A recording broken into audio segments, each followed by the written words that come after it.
Recording is on.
Hola Nancy, buenos días. Tardes ya, perdón. Hola, buenas tardes. Llegué tarde. No, todavía es la tolerancia. Vamos a esperar a que se conecte Noemí y ya empezamos. Ok.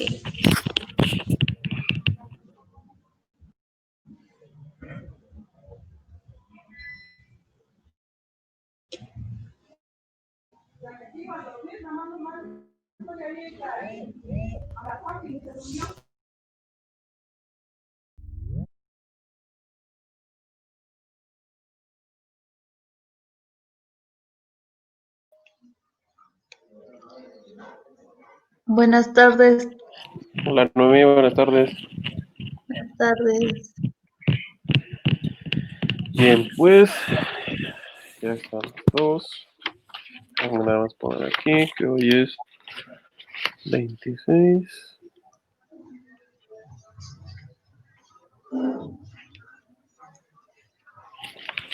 Listo. ¿Ustedes llevan administración de operaciones? No, ya no. ¿Ya no? Pero sí la llevaban. Sí, el semestre pasado. ¿Ah, sí? Sí. Ok.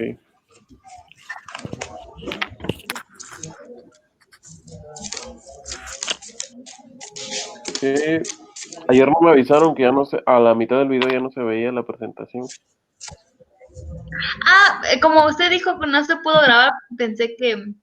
Ay, no sé si me escuché. Así, como dijo usted, no se pudo grabar, dije, a lo mejor se quedó trabado, voy a escuchar entonces. No, pues, avisen. Sí, es que hubo problemas ahí, se cortó la grabación, después volvió a empezar, pero ya cuando empezó de nuevo ya no se veía. Con razón. Pero creo que ahora la proyectaré desde la compu para que no haya ningún problema. Ok, dame un segundo.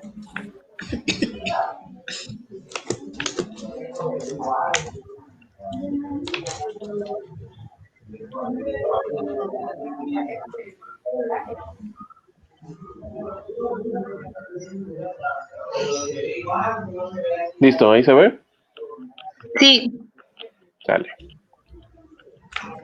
Bien, pues vamos a terminar la semana, vamos a terminar el día de hoy con analizando el concepto de ciencia, de lo científico, para terminar esta primera semana introductoria hacia nuestro curso, ¿no? Entonces, pues como tal, estas primeras sesiones van a ser un poco como que de definir conceptos, un poquito que les quede claro el tema de qué es investigación, qué es ciencia, el método científico, la estructura de inclusive de ahorita tal vez si nos sobra un poquito de tiempo, les digo, podemos entrar a un portal de estos que les comentaba que se especializan en publicar documentos científicos y vemos cómo es que se estructura, ¿no? Para que en algún momento que ustedes van a van a buscar su información, pues puedan ver cómo son estos portales, ¿no? Bastante accesibles.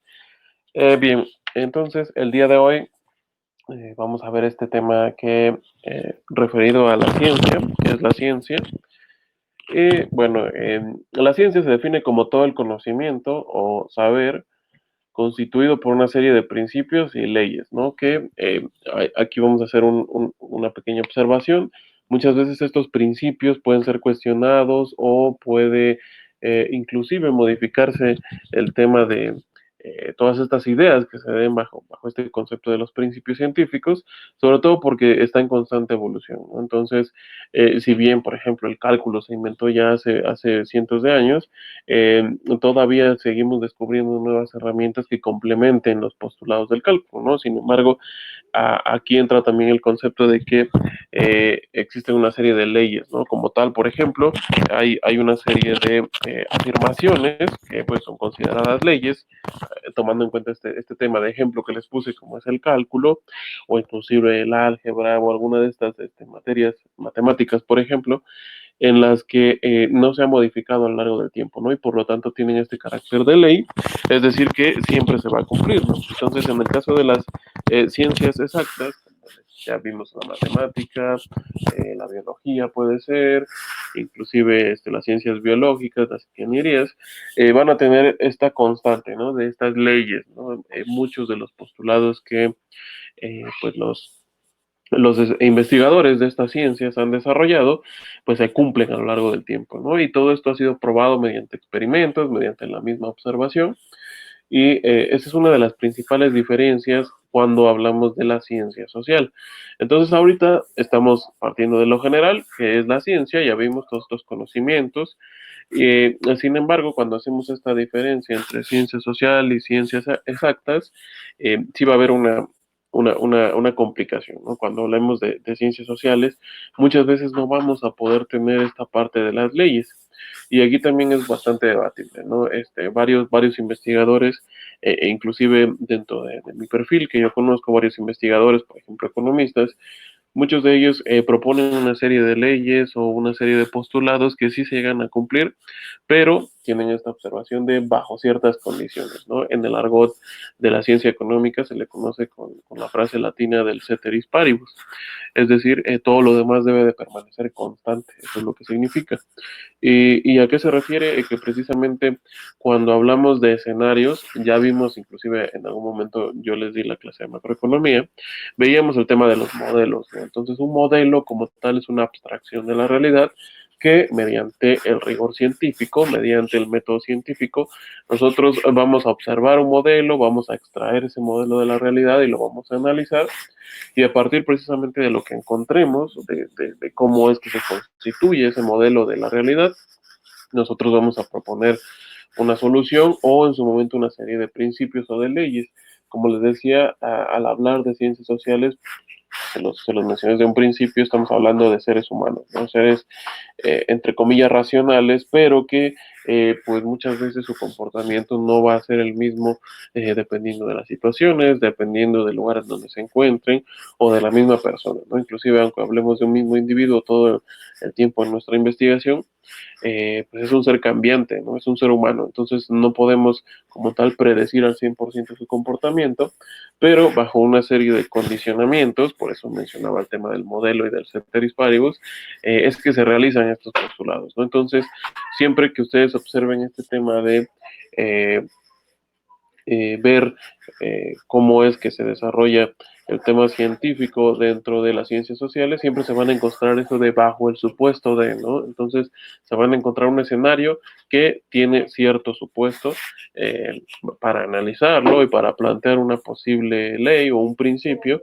a partir de lo que se observe, ¿no? Entonces esa es una de las principales diferencias entre el tipo de ciencia que nosotros vamos a realizar y el tipo de ciencia que realizan otra serie de disciplinas, ¿no? Como podrían ser las exactas.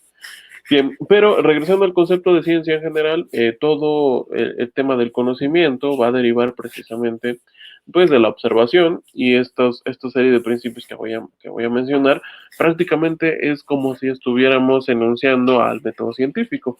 Entonces todo parte de la observación, como lo hemos dicho para cualquier tipo de ciencia, para cualquier tipo de investigación, todo va a partir de eso, ¿no? De ver, de observar qué fenómenos se están suscitando en nuestra realidad y tratar de encontrarles una solución, ¿no? Para el caso de las ciencias económico-administrativas, tiene que ver mucho con los sistemas de producción, con cómo se distribuyen los bienes y servicios, cómo se desarrolla la parte de una empresa, de una industria, cómo es que se comporta dentro de la realidad, y nosotros vamos a proponer una serie de investigaciones para poder solucionar o mejorar esos procesos, ¿no? No siempre va a ser un problema, en algunos casos va a ser para mejorar la situación, ¿no? Entonces todo parte del tema de la observación.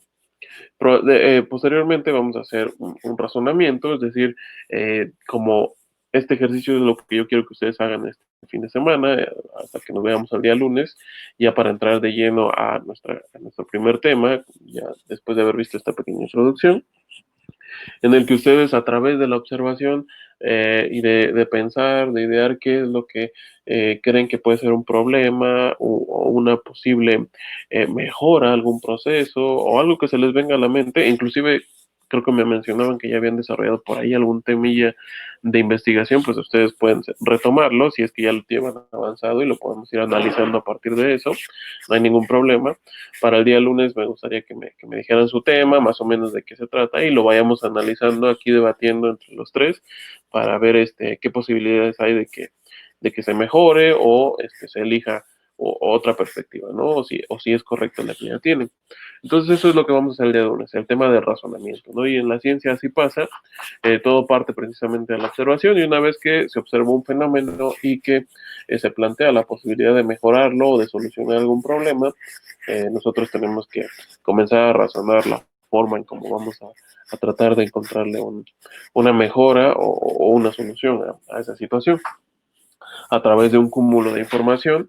Esto es lo que vamos a hacer prácticamente al final del primer parcial y durante el segundo, en el que ustedes puedan nutrir ese tema de investigación, ustedes vayan teniendo temas, por eso me interesa que para la próxima semana ya tengan una noción de qué es lo que van a investigar, para que también yo las vaya guiando, yo también me vaya documentando sobre cómo es que podemos abonar para que esa investigación pues tenga más sustento de carácter científico, ¿no? Es decir, qué han dicho otros autores, qué publicaciones hay al respecto, hay bibliografía o no hay, es un tema muy nuevo, es un tema que ya existe, pero lo vamos a aplicar a una nueva realidad, a un nuevo concepto, entonces eso es lo que vamos a hacer al final de este parcial y al principio del segundo, ¿no?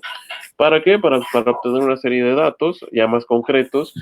Si ustedes recuerdan, les mencionaba inclusive en nuestra clase pasada que el tema de realizar, por ejemplo, sus ensayos o esta serie de ejercicios de escritura era precisamente para eso, ¿no? Tal vez en su momento ustedes decían, pues creo que todo este párrafo de este documento, de este portal me parece interesante. Ahora lo que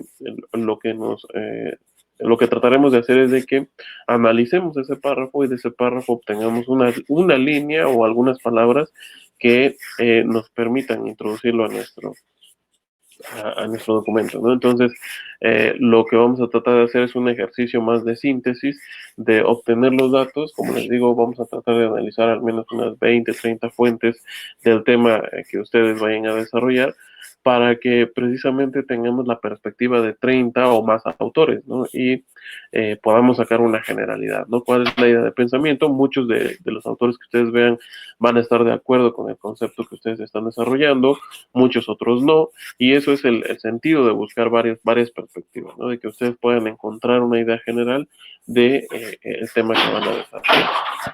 Además, van a estar estructurados sistemáticamente, ya lo vimos también en un poco las sesiones pasadas, que todo este tema de incluir los temas de investigación dentro de nuestro perfil, pues tiene que ir estructurado sistemáticamente, ¿no? Así en todas las ciencias, precisamente para que por una serie de procesos nosotros obtengamos el resultado final de la investigación. Por eso así lo vamos a hacer, ¿no? Vamos a ir partiendo poco a poco, tanto durante el primer parcial como durante el segundo, analizando este tema que ustedes van a proponer, para que en el tercero, una vez que revisemos ya las herramientas duras, las herramientas de análisis, de síntesis, ustedes ya puedan prácticamente llegar a una conclusión de su documento, ¿no? Entonces, a eso se refiere con la estructura sistemática.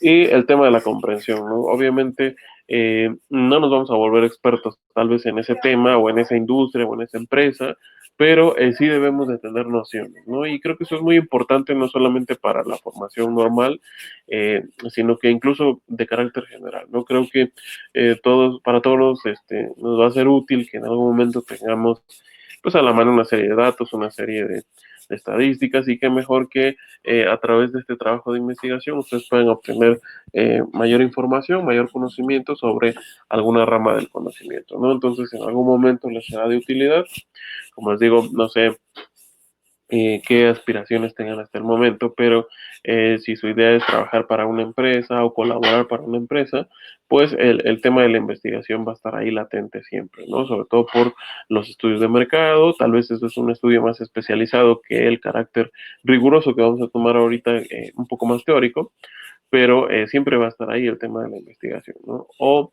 en el tema de la administración pública también es lo mismo, ¿no? Siempre hay que tener a la mano todas estas herramientas para precisamente plasmar algún documento, algún informe o alguna situación que esté pasando en la dependencia o en la entidad en la que colaboremos, o si simplemente que ustedes quieren ser emprendedoras y fundar su propia empresa, empezar a andar su idea de negocio, pues también va a ser fundamental, ¿no? Que tengan esta serie de herramientas y que ya en un ejercicio real ustedes en algún momento puedan inclusive analizarlo de esta forma, ¿no? Sistemáticamente, cómo es que se van a incorporar al mercado y cómo es que le van a sacar el mayor provecho para que su empresa prospere, ¿no? Entonces, en resumidas cuentas, el tema de la ciencia y el tema del conocimiento siempre se lo van a encontrar. Muchas veces lo asociamos a un tema ya más de, pues es que la ciencia es precisamente pues para los científicos, ¿no? Y creo que eso se lo debemos de dejar a la gente que se está encargando ahí en los centros de investigación, en otro tipo de universidades, pero como les mencionaba ayer, pues eso prácticamente es un mito, ¿no? Creo que todos tenemos al alcance la ciencia y eso es un poquito lo que tenemos que cambiar. Lo vamos a ver en las diapositivas finales del día de hoy porque el concepto de ciencia debe de ser mejorado para ustedes, ¿no? Para las nuevas generaciones que se están formando en ese criterio. Bien. Aquí está un poquito lo que les mencionaba, cuáles son los campos del conocimiento y pues prácticamente se dividen en dos, ¿no? Las ciencias exactas, por un lado, que el fin que tienen las ciencias exactas es precisamente perfeccionar probablemente el tema de la tecnología, el tema de ayudar al ser humano, al hombre, a mejorar los procesos productivos para nuestro campo de estudios, que son las ciencias económico-administrativas, probablemente para no sé, el rubro de la construcción, la ciencia sea importante para perfeccionar precisamente la tecnología, los materiales, los procesos de construcción y así, ¿no? Cada una de las disciplinas va a tener su aplicación. Sin embargo, sí hay una gran separación entre estos dos tipos de ciencias, ¿no? Las ciencias exactas que tienen que ver precisamente con la matemática, la física, la química y todas las ciencias naturales, precisamente por eso, ¿no? Creo que eh, eh, la principal diferencia que podemos encontrar entre los dos tipos de ciencias es lo que analizan, ¿no? Muchas veces en el tema de las matemáticas está centrado precisamente a eso, ¿no? A los datos cuantitativos, y es por eso que inclusive se pueden perfeccionar o mejorar leyes o proponer otras leyes de conocimiento que precisamente pueden ser comprobables, ¿no? Y que se ha puesto en evidencia que se van a cumplir en cualquier situación y a lo largo del tiempo. Igual pasa con la física, igual pasa con la química, ¿no? La diferencia, ya les mencioné un poco, con las ciencias sociales es esa, ¿no? Para las ciencias sociales, el tema de estudio son los modelos de solución, pues, a problemas sociales, ¿no? Entonces, creo que eso es lo más importante relacionado precisamente al tema de la administración, la economía, la sociología, el tema del derecho, en el que precisamente lo que buscamos nosotros en nuestra formación administrativa, económico-administrativa, es precisamente eso, ¿no? Darle una solución, mejorar los procesos por los que pasa el hombre y hacerle la vida un poco más fácil, ¿no? Entonces, la principal diferencia es esa, de que inclusive las ciencias exactas, si se ve así, tienen la posibilidad de poner a prueba sus conocimientos, ¿no? Todas las ciencias biológicas, la química, la física, tienen laboratorios a la mano en las cuales se pueden comprobar precisamente los postulados que vayan proponiendo. En el tema de las ciencias sociales no es tan sencillo, nosotros tenemos que estar apegados a la realidad y que muchas veces una especie de prueba o de laboratorio, si ustedes lo quieren ver así, pues es la misma realidad. Entonces, por ejemplo, si queremos analizar una empresa y mejorar sus procesos productivos, pues tenemos que analizar la realidad, ¿no? Y ser muy cuidadosos porque aquí la prueba y error muchas veces es costosa, ¿no? Puede ser que, por ejemplo, con este tema que estamos viviendo de la pandemia, por lo poquito que me he informado, pues hay una serie de fases, ¿no? Para obtener lo que todos queremos, que es una vacuna que logre erradicar este virus que tenemos hasta el momento. Entonces, a través precisamente de la prueba y el error, de una serie de pruebas a través de fases, ¿no? Tengo entendido que son 3 fases y cada fase tiene una subdivisión y entonces así es como se va perfeccionando un proceso hasta llegar al producto que se requiere, ¿no? Y que es comprobable que funciona. En el caso de las ciencias sociales es costoso, ¿no? En el caso de una empresa, por ejemplo, consolidada, pues no va a ser tan sencillo, ¿no? Que le digamos, mira, creo que cambiar tu forma de producción te puede traer mejores beneficios. Puede ser que sí, puede ser que no, pero si fallamos en este tipo de análisis o si fallamos en estas pruebas, pues es costoso, ¿no? Y les digo, ya estamos hablando de la realidad, no estamos hablando de un escenario utópico o de un escenario que nos permita tener muchas pruebas para ver si nuestros postulados son correctos, ¿no? Y lo mismo para la toma de decisiones de carácter, por ejemplo, público. Si los dirigentes llegan a tomar una decisión errónea en su momento, pues a veces eso llega a costar vidas, ¿no? Llega a costar que las personas entren en una situación de pobreza, por ejemplo, o en una situación de precariedad en las que pues estamos hablando ya de la realidad, ¿no? Por eso es un poquito más complicado, lo mismo con el derecho, ¿no? Si en algún momento tomamos una decisión de modificar ciertas normas o de crear una nueva norma, muchas veces estamos hablando de la realidad, ¿no? Y como les decía, al ser impredecibles, a veces no funciona como debería ser, ¿no? Entonces, por eso es lo complicado, ¿no? Y hay un intenso debate entre que si las ciencias sociales como tal se deberían considerar ciencias o no.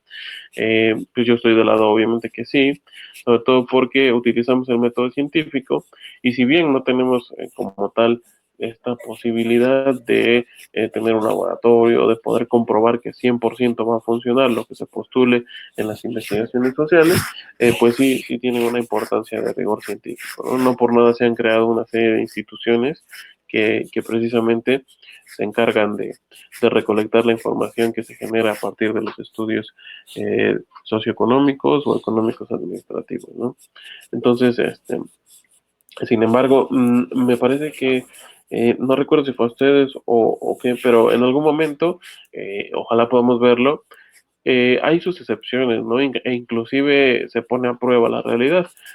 ¿Por qué lo digo? Porque en el caso de las ciencias sociales, por ejemplo, eso es lo que siempre se dice, ¿no? No tenemos un laboratorio, no tenemos cómo comprobar lo que estamos diciendo, ¿no? Sin embargo, hasta principios del año, sí, fue a principios de este año, se estaba presentando en estas conferencias de alta tecnología una ciudad elaborada por Toyota, ¿no? De manera inteligente, en la cual prácticamente ellos mismos lo dicen, va a ser un laboratorio gigante, ¿no? Y va a ser un laboratorio vivo en el cual ellos a través de las familias que trabajan para Toyota y toda esta serie de trabajadores y van a hacer su vida en una antigua planta de fabricación Toyota, pero la planta la van a convertir en una de las ciudades más inteligentes que va a haber en el mundo, sobre todo porque se va a poner a prueba el Internet de las cosas, ¿no? Es decir, toda esta serie de viviendas que a través de comandos de voz y de una serie de aplicaciones se va a poder encender la luz, se va a poder recargar la energía, va a haber coches eléctricos, todo este futuro utópico que muchas veces lo vemos en las películas de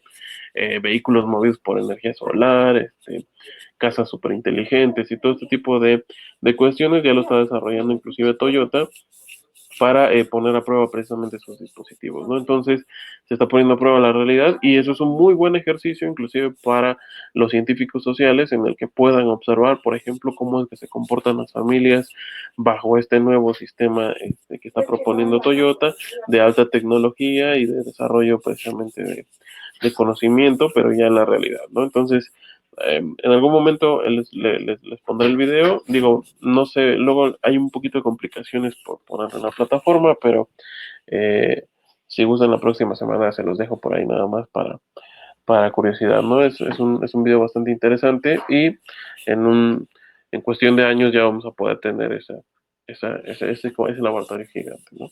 Entonces, bueno, eso es un ejemplo de cómo las ciencias sociales pueden ver su aplicación ahí, ¿no? Probablemente en un futuro. Bien, en el tema de las características de la ciencia, tenemos estas cuatro grandes características. Que puede ser, en primer lugar, que aspira a descubrir leyes, pues mediante métodos racionales, ¿no? Entonces eso viene ligado precisamente a método científico. En una segunda es analizar los objetos tanto cualitativa como cuantitativamente, y eso ya lo veíamos o lo discutíamos un poco ayer, el hecho de que todo este tema de las investigaciones y de la forma en cómo vamos a abordar una investigación puede ser por dos caminos, ¿no? De manera cualitativa, es decir, una descripción un poco más teórica, una descripción precisamente a través de autores de su forma de visión, de cómo es que se desarrolla este tema que estemos investigando, y lo hacemos así de una manera más teórica, ¿no? O cuantitativamente, que es precisamente a través de métodos de recolección, a través de generación de bases de datos, o inclusive tomando algunos datos que las empresas o la misma Internet nos proporcionen de este tipo de empresas. Nosotros, bajo una serie de herramientas estadísticas, podríamos hacer, entre comillas, una serie de predicciones, ¿no? Cómo es que se va a comportar un proceso a partir precisamente de su comportamiento en el pasado, ¿no? Y cosas por el estilo. Entonces, las dos son muy válidas. Digo, si ustedes en algún momento se ponen a ver estos debates del tema de los científicos sociales, pues la mayoría de los centros de investigación optan por lo cuantitativo, sobre todo porque lo que se busca es demostrar, ¿no? Es prácticamente con los números demostrar que sí se desarrolla cierto conocimiento, o que sí se cumplen ciertas condiciones de conocimiento. Hablar del método cualitativo prácticamente es un método un poco descriptivo, ¿no? Entonces muchas veces quedan por ahí en el aire muchas ideas que son subjetivas, contrario a lo cuantitativo, ¿no? Lo cuantitativo, por estar apegado a lo matemático, a un rigor un poco más exacto dentro de la ciencia social, pues sí nos da como tal una conclusión bastante certera de qué es lo que va a pasar con un fenómeno, que también es otra diferencia dentro del debate de estas dos formas de analizar los objetos cualitativamente o cuantitativamente, es precisamente que cuando analizamos cuantitativamente, es decir, con datos, un problema, una situación, tendemos a caer a lo que mencionaba en el principio, ¿no? A la modelización, a suponer muchas cosas que eso es lo más subjetivo, ¿no? Suponer algo en determinada situación, sobre todo cuando estamos hablando de una sociedad, es complicado, ¿no? Sobre todo por el hecho de que puede ser que dar por hecho ciertas situaciones en algún lugar determinado o en alguna zona del mundo, puede ser que no tengan afectaciones, pero que esas mismas condiciones, si las suponemos en otro lugar del mundo, por ejemplo, por decir un ejemplo, si hablamos de Asia y de América Latina, pues tienen condiciones muy diferentes, ¿no? De desarrollo. Entonces, probablemente algo que supongamos que no tiene mucha relevancia del lado de Asia, sobre todo por su forma de vida, por su estructura, su tecnología, tal vez no tenga mucha importancia. Del otro lado del charco, en el caso de América Latina, probablemente ese supuesto que dejamos de lado sí tenga relevancia, ¿no? Y eso es la principal crítica que se le hace a el análisis de métodos cuantitativos, de que tener estos supuestos y con tal de demostrar con ese rigor de matemático, ese rigor exacto, la serie de postulados que estemos diciendo o lo que estemos analizando, muchas veces deja de lado otras cosas, ¿no? Entonces, si ustedes encuentran, por ejemplo, en algún momento documentos o investigaciones que analicen por qué una empresa no funciona o qué tendría que hacer para funcionar de la misma forma que lo hace en Europa, pero en América Latina, puede ser que dentro del rigor que estén analizando se van a encontrar muchos supuestos, ¿no? Y esos supuestos dejan de lado bastantes variables que que las empresas no toman en cuenta. Por ejemplo, se me viene a la mente eso, ¿no? Dentro de del tema de la administración, dentro de las ciencias empresariales, por eso es que se hacen muchas veces esta serie de fusiones o de cooperaciones entre empresas.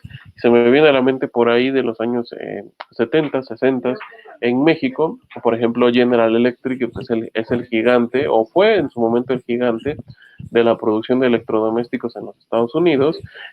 Inclusive esa empresa fue fundada desde hace mucho tiempo a partir precisamente de aprovechar el conocimiento que se había generado de todos estos mecanismos de electricidad interna para generar electrodomésticos de uso casero, ¿no? Entonces, si bien la cultura norteamericana ha sido diferente, por ejemplo, simplemente cruzando la frontera, para el caso de México, muchas veces crear esta serie de refrigeradores gigantes o de electrodomésticos que no, digamos que no cumplen con las características socioeconómicas de una población como México y por ende de América Latina. Prácticamente cuando hablamos de México, muchas costumbres y muchas tradiciones y formas de vida se asemejan a las de América Latina.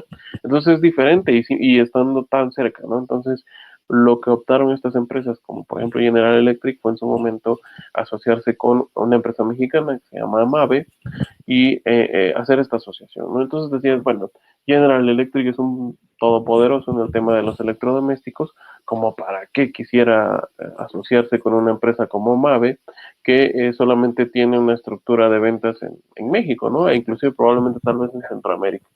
Entonces lo que concluyeron es precisamente eso, ¿no? De que muchas particularidades de la región no las tenían en cuenta al momento de elaborar esta serie de electrodomésticos o esta serie de investigaciones de mercado que desarrolló en su momento General Electric para sus sistemas de producción y cosas que sí tenían del lado mexicano, ¿no? Mave ya sabía a qué tipo de electrodomésticos crear, qué tipo de clientes hacer, cuáles eran las facilidades que iban a vender a los proveedores para que se pudieran poner a disponibilidad de las personas esta serie de electrodomésticos y por eso más que nada fue la fusión. Entonces, eso tiene que ver mucho precisamente con toda esta serie de estudios, ¿no? Que, por ejemplo, la persona que analizó en su momento cuantitativamente, perdón, el tema de los niveles de producción de General Electric, probablemente no tomó en cuenta eso, ¿no? Dijo, mira, tenemos que vender ciertos productos con ciertas características para cierto número de clientes, ¿no? Pero probablemente en su momento lo intentaron en América Latina, pero al tener condiciones diferentes a la cultura norteamericana, pues no era lo esperado, ¿no? Entonces, a eso se refiere precisamente la crítica que se le hace a los sistemas cuantitativos, ¿no? Que tienen muchos supuestos y muchas veces esos supuestos sí son relevantes en determinadas características, ¿no? Entonces, y así con muchos otros estudios, inclusive de análisis de pobreza, de análisis ya lo vimos dentro del método empresarial y toda esa serie de investigaciones que sí llegan a ser relevantes para el análisis, ¿no? Una tercera característica es que se genera conocimiento que se pone en duda y luego se valida por la comunidad científica, ¿no? Entonces, inclusive el tema de generar el conocimiento, muchas veces hay muchas ideas, hay inclusive muchas investigaciones, pero que deben de pasar pues por el visto bueno de esta famosa comunidad científica, ¿no? Y al final de la presentación lo vamos a ver, hay instituciones encargadas de eso. En el caso de México, por ejemplo, tenemos el tema del CONACYT, que es prácticamente el ente gubernamental que valida todas las investigaciones que se realizan dentro de nuestro país por investigadores mexicanos, ¿no? Que conjuga también toda esta serie de conocimientos entre el sector privado y el sector público.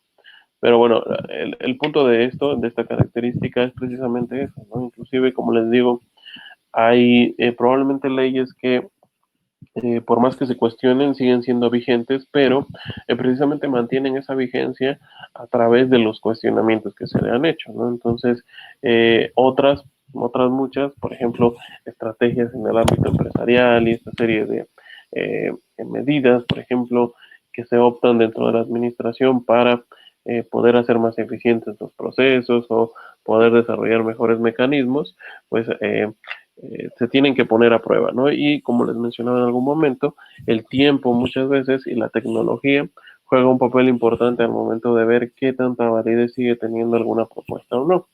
Les mencionaba un poquito el ejemplo ayer, ¿no? Por ejemplo, el método de las ventajas competitivas que en su momento propuso Michael Porter por ahí de 1980, finales de los 70, pues lo hizo acreedor a que se creara inclusive toda una cátedra en la Escuela de Negocios de Harvard, ¿no? Y inclusive fue adoptado por muchas economías y por muchas empresas, porque era lo que en su momento funcionaba, ¿no? Analizaba esta serie de características. Sin embargo, con el transcurso del tiempo y la generación de tecnología, muchos de estos postulados inclusive ya se han quedado un poco rezagados, ¿no? Y han venido otros críticos como Schwartz, por ejemplo, con el Modal Business Network, que es precisamente una nueva metodología de los negocios en los que prácticamente sí es cierto parte de los postulados de Michael Porter, pero que los ha mejorado, ¿no? Y se ha adaptado sobre todo a esta nueva realidad que tenemos en la que con la introducción del Internet, por ejemplo, si Porter decía que tenías que aprovechar tus ventajas competitivas, algo que a ti como país o a ti como empresa te hacía tener mayor valor que a otra, ahorita muchas veces ya no se cumple, ¿no? Sobre todo porque el conocimiento ya es compartido, ¿no? Muchas veces lo que se ha generado, digo, si no es que está patentado, pues ya podemos obtener mediante Internet toda esta serie de procedimientos, cómo es que se han desarrollado las herramientas de una empresa o la toma de decisiones de algún país. Entonces, ahora cambia esa realidad, ¿no? Entonces, tal vez la ventaja competitiva de la que hablaba Porter ya se ha quedado rezagada y hay que entrar en un nuevo modelo de negocios en el cual, a partir del conocimiento general o del conocimiento compartido, pues ya se tienen nuevas ideas, ¿no? Entonces, siempre hay que poner en duda toda esta serie de conocimientos, pero bajo la premisa de mejorarlos, ¿no? Y de que sean validados por las nuevas situaciones que se desarrollan en el mundo. Una cuarta característica es precisamente que se compone de muchas ramas y de la interdisciplinaridad, ¿no?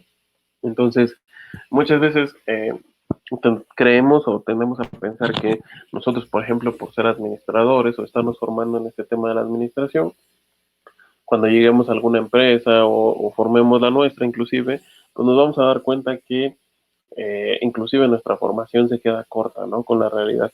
Muchas veces si pensamos que por tener un perfil así, no sé, administrador, contador, economista, lo que ustedes quieran, y que tú solito puedes sacar adelante el tema de una empresa o de una proposición de mejorar un modelo de producción, se van a dar cuenta que inclusive entre más grande sea su equipo y más interdisciplinario sea, pues va a ser mucho mejor, ¿no? Entonces, eh, todas estas áreas de innovación o que tienen las empresas precisamente para mejorar sus sistemas de producción, tiene que ver con eso, ¿no? No nada más hay administradores o hay personas que se encarguen del tema burocrático o hay personas que se encarguen precisamente de los sistemas de producción, sino que también tienen ingenieros, tienen una serie de científicos, tienen otra serie de perfiles que se complementan precisamente para mejorar el tema de la generación de conocimiento o, en su caso de las empresas, pues de los procesos de producción, ¿no? Entonces,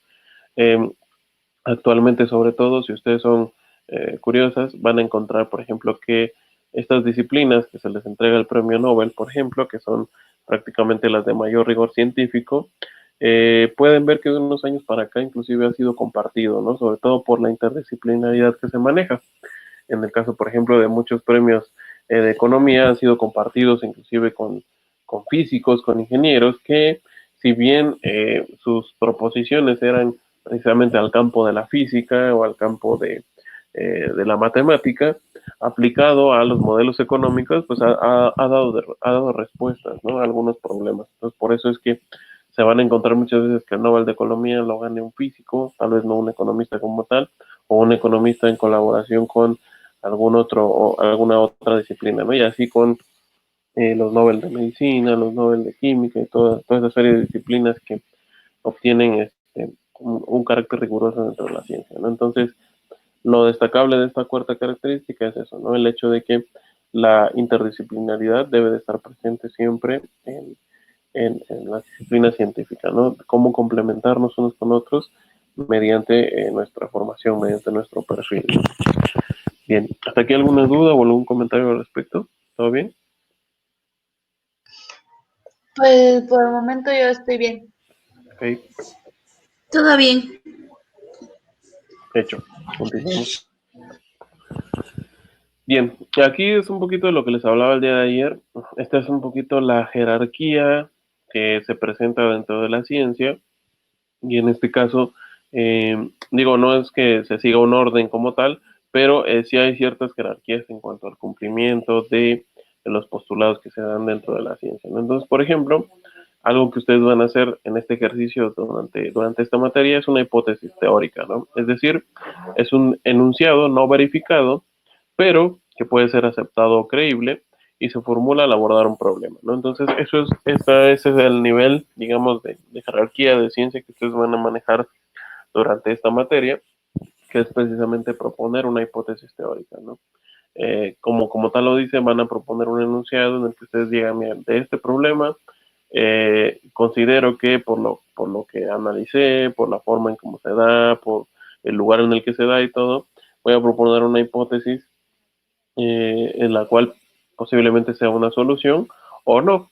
Entonces, como dice, todavía no es verificado, es una idea que ustedes van a tener y que mediante el proceso de la investigación ustedes van a aceptar o van a deducir si es creíble o no. Eh, ya lo vimos ahí, se formula a partir de un problema, ¿no? Entonces, como les decía el día de ayer, muchas veces la investigación parte de una hipótesis en la cual ustedes van a tratar de demostrarla, van a demostrar que sí se cumple lo que ustedes decían o no, pero en el caso de que no se cumpla, que se tenga que elegir una hipótesis alternativa o una hipótesis diferente a la que ustedes mencionaron, eh, también es generación de conocimiento, ¿no? Entonces, en el caso de una investigación, no quiere decir que una investigación sea mala o sea buena, sino que todo va a depender de la aceptación o no de la hipótesis. Si se acepta, pues bueno, ya tienen ahí como tal desarrollado un tema, una investigación en la cual se acepta ese postulado, ¿no? Si no fuera así, no pasa nada, simplemente ustedes comprobaron que debe ser mediante otra alternativa la forma de solucionar ese problema, ¿no? Entonces, cualquiera de las dos, al momento de terminar su investigación, obviamente va a ser aceptado y va a ser creíble, ¿no? Porque ya va a tener un sustento y ustedes mismos hayan desarrollado ese tema, ¿no? Por el contrario, por ejemplo, una ley científica, pues es una relación causa y efecto, ¿no? Pero propone un lenguaje formal para demostrarlo. Entonces, como les decía, probablemente los mejores ejemplos de leyes científicas, pues sean los que tienen que ver con el criterio más de las ciencias exactas, ¿no? Entonces, no sé, en algún momento ustedes vieron el tema del teorema de Pitágoras. El teorema de Pitágoras se cumple aquí en Marte y siempre va a ser así, ¿no? Entonces, eso podemos decir que es una ley, ¿no? Es un lenguaje formal, como tal hay una demostración matemática del teorema de Pitágoras, se demuestra, se comprueba que siempre va a ser así y por lo tanto tiene este carácter de ley científica, ¿no? Y así eh, con muchos postulados, ¿no? Como por ejemplo el tema en la química, una de estas leyes químicas de que la energía no se crea ni se destruye, solamente se va a transformar y efectivamente siempre se va a comprobar, ¿no? La materia siempre va a estar ahí, solamente va a tomar otra forma y cosas por el estilo, ¿no? Entonces, este tipo de ciencias, sobre todo en las exactas, se pueden cumplir una serie de postulados de leyes científicas al 100%, ¿no? Por eso tienen esta jerarquía de ley, ¿no? Siempre va a ser así. Otra jerarquía es la teoría científica, que es una explicación a partir precisamente de un conjunto de principios o de leyes, es decir, cuenta con un sustento real y demostrado, ¿no? Entonces, a partir precisamente de esta serie de postulados, como las leyes científicas, esta serie de normas dentro de la ciencia que se han dado, es como nosotros formamos una teoría, ¿no? Como lo dice la palabra, es precisamente conjuntar toda esta serie de principios o leyes, ¿no? Entonces, probablemente una nueva línea de investigación que esté surgiendo, que esté allí en la frontera del conocimiento, esté analizando muchas leyes, ¿no? Y que las esté poniendo a prueba. Como ya dijimos, una ley científica tiene esa jerarquía porque no va a cambiar, siempre va a ser así, está demostrado. Entonces, tiene este carácter científico nuestra teoría, ¿no? Por eso, al teorizarlo, van a decir, esta teorizada bajo el sustento de cierta ley, de cierto principio, cierto postulado, que al cumplirse, pues le va a dar ese rigor que estamos diciendo algo con certeza, ¿no? Que no estamos mintiendo o que tiene un sustento real, como dice la definición, ¿no?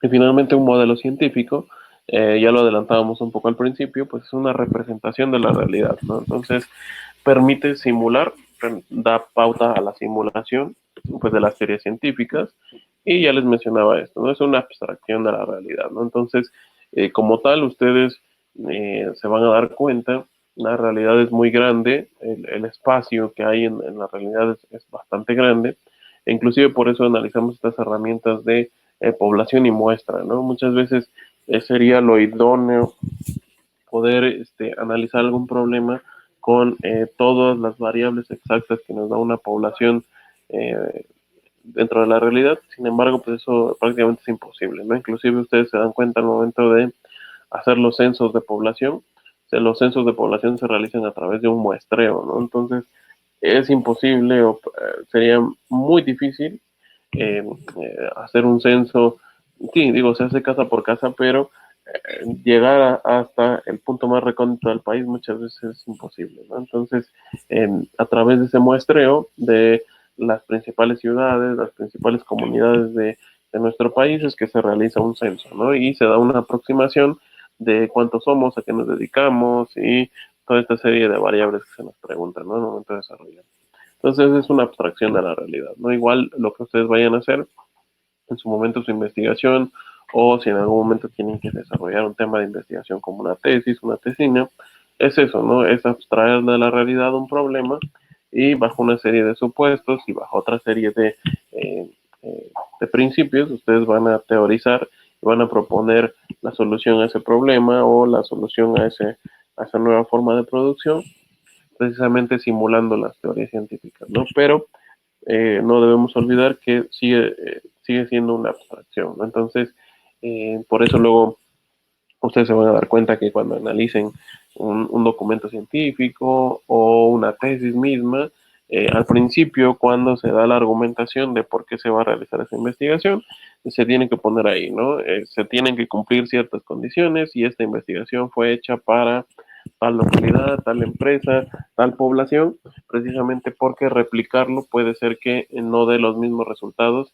en otra zona que sea diferente a la que se plasma en la investigación, ¿no? Entonces, por eso el modelo científico no debe ser tomado como 100% aplicado o real en otro tipo de poblaciones que no sea en la que se realizó el estudio, ¿no? Entonces, pero no le quita la validez científica, sobre todo porque va a ser a través de la sistematización del conocimiento que vamos a obtener alguna respuesta para esa realidad, ¿no? Entonces, bueno, estas son de las cuatro mayores jerarquías dentro de la ciencia. Como les mencionaba, pues a nosotros en este ejercicio nos va a tocar desarrollar la hipótesis teórica, ¿no? Sobre todo porque vamos a seguir un método científico, vamos a seguir esta serie de pasos en la cual ustedes van a proponer una hipótesis y a través de su investigación, de su documentación, van a tratar de demostrar si es creíble o si es falsa, ¿no? Bien. Y para ir cerrando nuestra sesión de hoy, les traje, sí, es la última, les traje este pequeño esbozo de la ciencia en México, ¿no? Entonces, es un tema que se ha puesto mucho en debate actualmente, sobre todo porque, bueno, miren, por ejemplo, una primer cifra, encontramos, yo le puse de subdesarrollo, porque según, hasta el año pasado, según esta serie de eh, publicaciones que hace la Harvard Business Review, precisamente la Escuela de Negocios de Harvard se puso a analizar cómo es el desarrollo de la ciencia en los países del mundo, ¿no? Y, por ejemplo, dedujeron que Alemania tiene 42 científicos por cada 10.000 habitantes. En el caso de los Estados Unidos tienen 70 científicos por cada 10.000 habitantes. Lamentablemente para el caso de México ni siquiera hay un científico por cada 10.000 habitantes, ¿no? Entonces eso nos habla de que el desarrollo de la ciencia en nuestro país, pues, es bastante bajo, ¿no? Entonces nos encontramos en un subdesarrollo dentro de la actividad científica, ¿no? Y eso nos habla precisamente de que muchas veces los centros científicos en nuestro país son muy limitados, ¿no? Entonces, eh, en buena parte le corresponde a los que toman las decisiones dentro de la administración pública fomentar eso. No digo que sea solamente un tema de responsabilidad de ellos, es de cada uno de nosotros, pero sí en buena forma ellos, ¿no? Porque no se incentiva el desarrollo de la ciencia en nuestro país y ha quedado demostrado con el tema de la pandemia, ¿no? Entonces, en estos días hubo por ahí una revista de circulación nacional que me llamó mucho la atención su portada y es lo que decía, ¿no? Este tema de la pandemia nos ha puesto en evidencia de que lo que nuestro país necesita es ciencia, ¿no? Entonces, eh, ¿por qué? Y yo siempre entro mucho en ese debate, ¿no? Si ustedes se ponen a ver eh, cuánto gana, por ejemplo, uno de sus profesores a nosotros que nos pagan por hora o un profesor de tiempo completo en algún otro tipo de universidad, pues no se compara, por ejemplo, al adolescente de 17, 18 años que está en Internet y que por generar un contenido viral o simplemente por pues, hacer algo ahí medio absurdo y que se vuelva viral, pues tiene muchísimos más ingresos que inclusive la gente que se dedica a esto, ¿no? Entonces eso sí muchas veces me causa controversia, ¿no? Y creo que, digo, no es la culpa ni del adolescente, ni tampoco de las empresas, creo yo, que lo patrocinan o que le generan un ingreso, sino que es más bien la orientación que se le ha dado a la ciencia, ¿no? Como les digo, muchas veces al escuchar la palabra ciencia, ya con eso nos asusta y nos dicen, no, es aburrido, voy a necesitar leer mucho, voy a necesitar saber mucho, estar leyendo lo que otros escriben. Y sí, muchas veces la orientación científica se ha vuelto un poco tediosa, ¿no? Se ha vuelto un poco aburrida en el sentido de que, pues para mantener ese estatus, ese rigor científico, si ustedes leen algún documento, por ejemplo, algo que tengo yo cercano, ¿no? Documentos que tengan que ver con la ciencia económica, pues te manejan una serie de términos que dices, la vida los he escuchado, son muy complicados y te hablan de números, cifras, gráficas, pero si ustedes se ponen a analizar, por ejemplo, a la señora que va al mercado y que bajo la negociación de la oferta y la demanda precisamente del tianguis, del mercado, eh, de discutir ahí con su marchanta, ¿no? ¿Cuánto vale la verdura? ¿Cuánto voy a comprar? Hoy no voy a comprar, si voy a comprar. Se ve que es temporada de cierta fruta, hoy no es temporada de cierta fruta. Esos son los postulados económicos, pero que bajo este rigor científico, pues se le llama la ley de oferta y demanda, que todo el tema de la electricidad, precio de la demanda, y toda esa serie de terminologías que si ustedes la analizan, la entienden y la ven en la realidad, no es más que eso, ¿no? El llamado regateo de las señoras en el mercado. Eso es la ley de la oferta y la demanda. Entonces, creo que muchas veces el carácter científico, el rigor científico ha sido tanto que no lo hace accesible para las nuevas generaciones, ¿no? O para las generaciones jóvenes. Son muy pocos los que se llegan a interesar en estudiar tal vez una carrera o dedicarse al tema de la investigación, sobre todo por eso, ¿no? Porque se nos hace un tema muy complejo. Pero bueno, está ahí el debate, ¿no? Ojalá y en algún momento, digo, también por ahí tengo una anécdota, en algún momento lo vi en internet, cómo es que los generadores de contenido en YouTube por ejemplo, nosotros, ¿no? Ahorita que estamos dando clases en línea, hay personas que se han dedicado a esto todo el tiempo desde que YouTube se creó, a generar contenido de clases, a transmitir conocimiento, y aunque muchas veces sí tienen muchas vistas y son virales, estas mismas plataformas pues no les dan los espacios, ¿no? O no les dan este impulso que sí se le da a una persona que no se metió 10,000 bolitas de gel a una tina y a ver qué pasa, ¿no? Entonces les digo, muchas veces sí tiene que ver con eso, ¿no? Con eh, el impulso que se le da en estas plataformas a la generación de conocimiento. Y también depende mucho de nosotros, ¿no? De qué contenido vayamos a consumir. Pero bueno, eso lo dejaremos para un debate un poquito más adelante que tenemos que hablar de eso, ¿no? Un segundo punto de la ciencia en México, pues precisamente la creación del CONACYT. Nació en 1970 ya como institución, como Centro Nacional de Investigación de Tecnología y Desarrollo, en el cual precisamente pues tiene la mayor generación de patentes del país, ¿no? Si bien hay ahí diversas instituciones privadas que han desarrollado también sus propias patentes y todo, del lado del Estado, del lado del gobierno mexicano, pues es el CONACYT el que agrupa la mayor cantidad de agentes de investigadores, ¿no? Entonces, es la institución responsable de la ciencia en México, sobre todo lo destacable y lo que les debería interesar a ustedes son los programas de posgrado, ¿no? Entonces, en algún momento también, ya con más tiempo lo vamos a hablar, tienen un padrón de programas nacionales de posgrados de calidad, ¿no? Entonces, si ustedes en algún momento se interesan, es una muy buena opción, sí, no lo niego, es complicado entrar al padrón, entrar a una de estas universidades, sobre todo por la gran competencia y la gran demanda, ¿no? Y sí tienen que ir mentalizados a que son programas de posgrado bastante extenuantes. ¿Cuál es digamos que el incentivo? Pues de que prácticamente es como si tuvieras un empleo, ¿no? Se te paga una beca con tal de que tú sigas generando, sigas estudiando, sigas formándote con este rigor científico, pero pues es una buena opción, digo, lamentablemente en nuestro país, qué mejor fuera que pudieras tener la opción, ¿no? De dedicarte a la ciencia o dedicarte pues a la actividad laboral, ¿no? Sin embargo, pues por la realidad que vivimos, muchas veces es una muy buena fuente para un recién egresado, ¿no? Tratar de ingresar a un programa nacional de los programas de calidad del CONACYT, sobre todo porque, pues, digo, para todos es importante tener un ingreso y en su momento estos programas lo cumplen, ¿no? Y finalmente, pues hablar del futuro, la sociedad del conocimiento está latente, hay que tener una coordinación para darle una mayor importancia y aumentar la conciencia social, ¿no? Entonces yo creo que debemos de cambiar ese paradigma, esos mitos de que la ciencia es tediosa, es aburrida. Digo, sí, hay que mantener cierto rigor, pero yo creo que todos tenemos la capacidad de entenderlo, ¿no? Y desde nuestra área podemos generar ese conocimiento, ¿no? Entonces, eso es lo que yo espero de este ejercicio que vamos a hacer.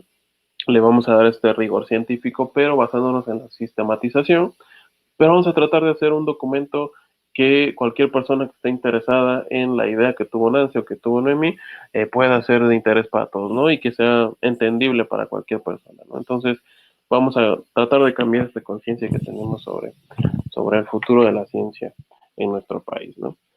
Bien, pues hasta aquí dejaría los temas de la sesión de hoy.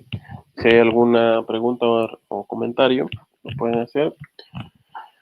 Eh, si no, si todo está bien, les pediría que para este fin de semana, por favor, pensaran en su tema, pensaran qué es lo que quieren investigar. Les digo, si ya tienen un tema por ahí sobre la mesa, no hay ningún problema, me lo dicen el día lunes, lo seguimos trabajando y le vamos dando este carácter sistemático que buscamos para la materia, ¿no? ¿Qué más? Les dejé en su plataforma un pequeño cuestionario para que ya saben, ¿no? Lo vayan contestando y eso les va a servir mucho para su evaluación parcial. ¿El cuestionario para cuándo tenemos fecha No, límite para...? no le puse fecha, creo que no le puse límite, entonces si lo pueden hacer hoy, pues adelante, yo lo calificaré el fin de semana. Entonces, Ok. creo que no le puse restricción, si hay restricción o si se les bloquea, ya me avisan y yo lo modifico, pero no tiene restricción esta vez, Sí, está bien. ¿vale? Sí. Yo tengo Bueno. dudas, pero del proyecto. Bueno, ajá. Ujú, Es sí. sobre el tema de nuestra, o sea, tiene que ser un tema que se refiera a lo que estamos estudiando, a la administración, o puede Pues ser Pues otro. digo, de preferencia, pero si tienes algún otro tema, otra inquietud, no hay ningún problema. Digo, la materia como tal se llama diseño de proyectos de investigación de las ciencias económico-administrativas, ¿no? Entonces tendría que ir enfocado a ese perfil, ¿no? Pero Ah, bueno. pues tú piénsalo, les digo, pueden tener tres opciones y el lunes las discutimos y elegimos la que mejor nos. Okay. Ah, bueno. Ujú, Ah, entonces sí, está bien. Esa era mi duda. ¿sale? Sale. Bueno, si no hay otra cosa, pues nos vemos el día lunes. Sí, está bien. Cuídense. Vamos. Nos vemos. Gracias.